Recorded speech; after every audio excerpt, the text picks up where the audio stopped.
दोस्तों, आज हम 10th बायोलॉजी के एक इम्पोर्टेंट टॉपिक को एक्सप्लेन करेंगे। टॉपिक को एक्सप्लेन करने से पहले आपसे रिक्वेस्ट है कि आप मेरे चैनल को सब्सक्राइब करें और साथ ही बेल आइकन पर भी क्लिक करें ताकि मेरी हर आने वाली वीडियो की नोटिफिकेशन आपको मिल सके। अब हम अपने टॉपिक को डिस्कस करेंगे। टॉपिक है हमारा स्किन एज होम्योस्टेटिक ऑर्गन, यानी जो होम्योस्टेसिस कॉमन होता है ह्यूमन बींग्स में, वो या तो स्किन के ज़रिए होता है या लंग्स के ज़रिए होता है या किडनीज के ज़रिए होता है। तो आज के टॉपिक में हम स्किन को as a homeostatic organ discuss करेंगे। स्किन एक ऑर्गन ऑफ थर्मो रेगुलेशन है, यानी हमारी बॉडी का जो स्किन होता है वो एक ऑर्गन ऑफ थर्मो रेगुलेशन है। इसकी वजह से हमारी बॉडी का टेम्परेचर मेंटेन रहता है, कांस्टेंट रहता है। हमें पता है कि हमारे बॉडी का जो टेम्परेचर होता है वो 37 डिग्री सेंटीग्रेड होता है, लेकिन समटाइम्स ये टेम्परेचर इंक्रीज होता है या डिक्रीज होता है। तो इसको 37 डिग्री सेंटीग्रेड पर मेंटेन किया जाता है स्किन के ज़रिए। तो किस तरह इसको मेंटेन रखते हैं स्किन, इसको हम जानते हैं कि हमारा जो स्किन होता है, आपने इस डायग्राम को समझना है। ये जो स्किन है, स्किन का जो आउटरमोस्ट लेयर होता है इसको हम एपिडर्मिस कहते हैं। एपिडर्मिस के नीचे ये फैट सेल्स होते हैं। तो ये फैट सेल्स हीट को ना इजाज़त देते हैं कि ये हीट बाहर ट्रेवल करे और ना अंदर आने देते हैं, यानी ये फैट सेल्स इधर भी होते हैं, यानी एपिडर्मिस के नीचे ये फैट सेल्स होते हैं। तो ये प्रिवेंट करते हैं हीट लॉस को या हीट की एंट्री को, जिसकी वजह से बॉडी का टेम्परेचर मेंटेन रहता है, 37 डिग्री सेंटीग्रेड रहता है। तो एपिडर्मिस के नीचे सपोज ये स्किन है और इस स्किन का जो आउटरमोस्ट लेयर है दिस इज कॉल्ड एपिडर्मिस। तो इस एपिडर्मिस के नीचे फैट सेल्स होते हैं और इन फैट सेल्स का ये काम होता है कि ये हीट को अलाउ नहीं करते कि वो बाहर जाए या बाहर से अंदर आए। तो एक तो फैट सेल्स का इसमें रोल है। दूसरा हम इसमें ये डिस्कस करेंगे इन कोल्ड कंडीशंस, यानी जब हमें बहुत ज़्यादा सर्दी लगती है तो उस हालत में स्किन का क्या रोल होता है। स्किन का ये रोल होता है कोल्ड कंडीशंस में कि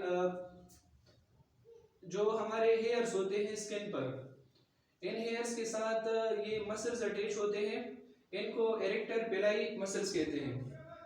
इन एरेक्टर पिलाई मसल्स का ये काम होता है कि जब हमें सर्दी लगती है तो इनमें कंट्रैक्शन होती है, ये सिकुड़ जाते हैं, जिसकी वजह से ये हेयर सीधे हो जाते हैं, स्टैंड अप हो जाते हैं या सीधे हो जाते हैं। और इसके साथ साथ हमारे स्किन के ऊपर गूज बम्प्स भी पैदा हो जाते हैं। गूज बम्प्स ये दाने से पैदा हो जाते हैं हमारे स्किन के ऊपर, तो इन दानों को गूज बम्प्स कहते हैं।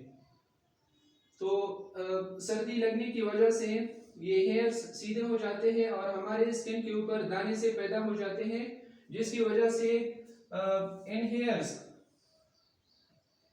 ये जो गूज बम्प्स होते हैं और ये जो इस हेयर्स होते हैं, जब ये सीधे खड़े हो जाते हैं सारे हेयर्स, तो इनके दरमियान में जो एयर होती है वो ट्रैप हो जाती है। सपोज ये एक गूज बम्प है तो इधर भी एक इसी तरह का प्रोसेस होता है, ये हेयर स्ट्रेट हो जाते हैं और ये सीधे हो जाते हैं, जिसकी वजह से गूज बम्प्स भी अपीयर होते हैं। तो इन गूज बम्प्स और हेयर के दरमियान में जो एयर होती है ये ट्रैप हो जाती है। और हमें पता है कि एयर जो है ये एक इंसुलेटर है और इसकी वजह से हीट अंदर से बाहर की तरफ नहीं जाता और हमारी बॉडी की हीट मेंटेन रहती है। तो गूज़बम्प्स और हेयर का ये काम होता है इन कोल्ड कंडीशंस। फिर इन वार्म कंडीशंस में किस तरह होता है? वार्म्स कंडीशन में इस तरह होता है, यानी जब हमें बहुत ज़्यादा गर्मी लगती है या हम बहुत ज़्यादा यानी एक्सरसाइज करते हैं या रनिंग करते हैं, तो उस वक़्त हमारी बॉडी से पसीना निकलता है, स्वेट निकलता है, और ये स्वेट ग्लैंड्स की मदद से निकलता है। हमारे स्किन के नीचे स्वेट ग्लैंड्स होते हैं, तो इन स्वेट ग्लैंड्स का ये काम होता है कि ये हमारे बॉडी से पसीने को निकाल देते हैं जब हमें गर्मी लगती है। जब हमारी बॉडी से पसीना निकलता है या स्वेट निकलता है, तो इससे हमारी बॉडी का टेम्परेचर लोअर हो जाता है, कम हो जाता है, और हमारी बॉडी टेम्परेचर मेंटेन रहती है। तो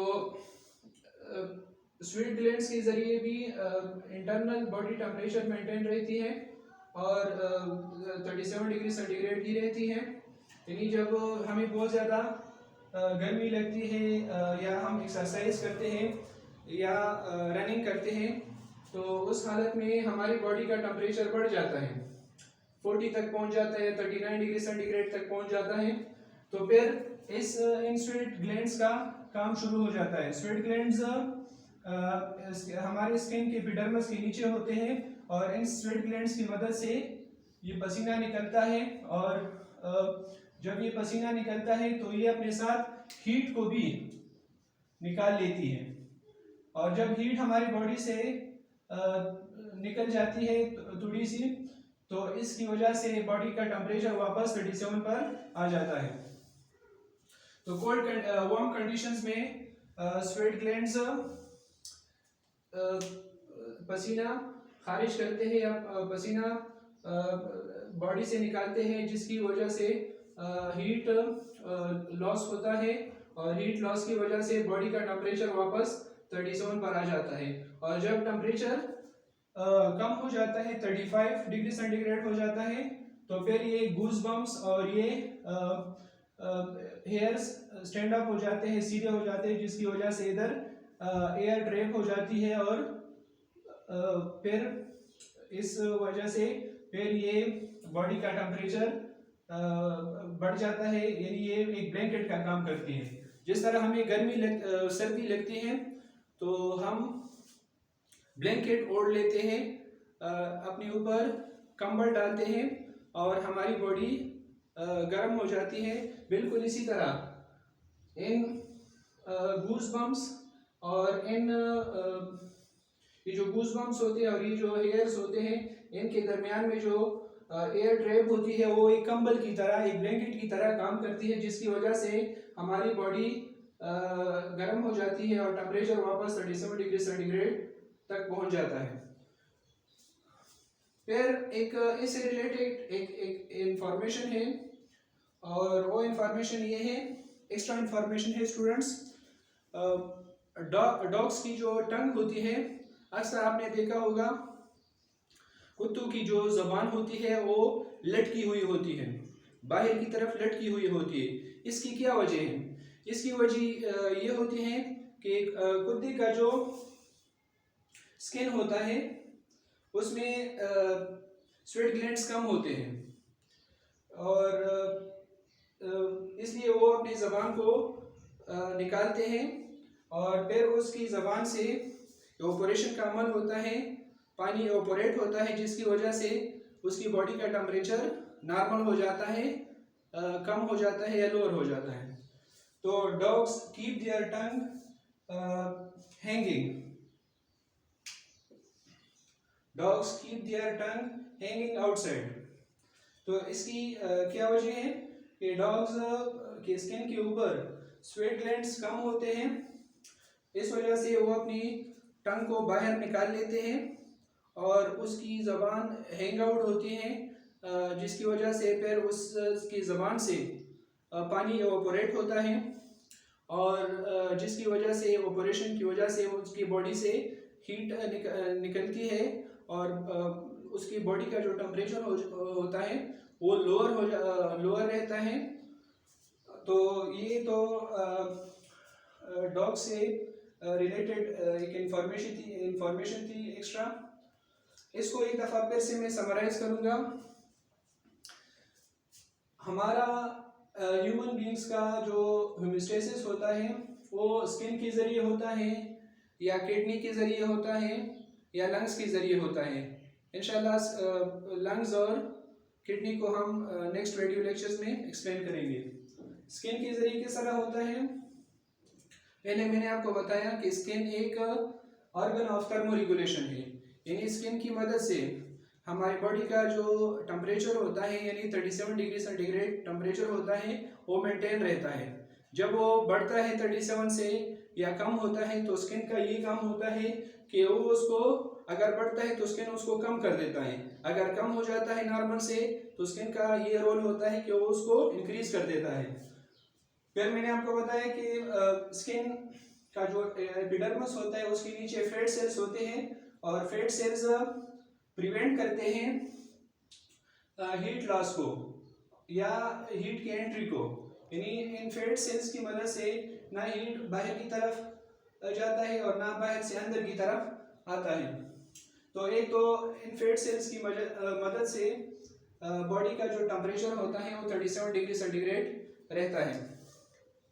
दूसरा ये है कि इन कोल्ड कंडीशंस में ये होता है कि जब हमें सर्दी लगती है तो उस वक़्त हमारे जो स्किन के अंदर हेयर्स होते हैं वो सीधे हो जाते हैं। और वो किस वजह से सीधे हो जाते हैं, इन हेयर्स के जो बेसिस होते हैं वहाँ पर ख़ास किस्म के मसल्स होते हैं जिनको एरेक्टर पेलाई कहते हैं। ये एरेक्टर पेलाई, इनमें कंट्रैक्शन का अमल होता है, ये सिकुड़ जाते हैं जिसकी वजह से ये जो हेयर होता है ये सीधा हो जाता है। ठीक है, तो जब ये सीधा हो जाता है तो इसके साथ साथ स्किन के ऊपर ये दाने भी अपीयर हो जाते हैं, ये गूज बम्प्स भी निकल आते हैं। और ये गूज बम्प्स और ये जो हेयर्स होते हैं इनके दरमियान में फिर एयर ट्रैप हो जाती है जो एक कंबल का काम करती है, जिसकी वजह से हमारी बॉडी का टेम्परेचर इंक्रीज होता है और नॉर्मल हो जाता है। वार्म कंडीशंस में हमारे स्किन के नीचे जो स्वेट ग्लैंड्स होते हैं वो हमारे बॉडी से पसीना निकालते हैं। तो जब हमारे बॉडी से पसीना निकलता है तो वो पसीना अपने साथ हीट को भी निकाल लेता है, जिसकी वजह से बॉडी का टेम्परेचर नॉर्मल हो जाता है, कम हो जाता है। इसके अलावा मैंने आपको ये बताया कि जो डॉग्स होते हैं उनकी जो ज़बान होती है वो बाहर की तरफ लटकी हुई होती है। इसकी क्या वजह है? इसकी वजह ये है कि डॉग्स के स्किन पर स्वेट ग्लैंड्स कम तादाद में होते हैं, तो इसलिए वो अपने ज़बान को बाहर की तरफ लटकाते हैं या हैंग आउट करते हैं, जिसकी मदद से फिर एवोपोरेशन का अमल होता है। और एवोपोरेशन के अमल में बॉडी से हीट निकलती है, तो जिसकी नतीजे में डॉग्स का जो टेम्परेचर होता है वो डिक्रीज हो जाता है, कम हो जाता है।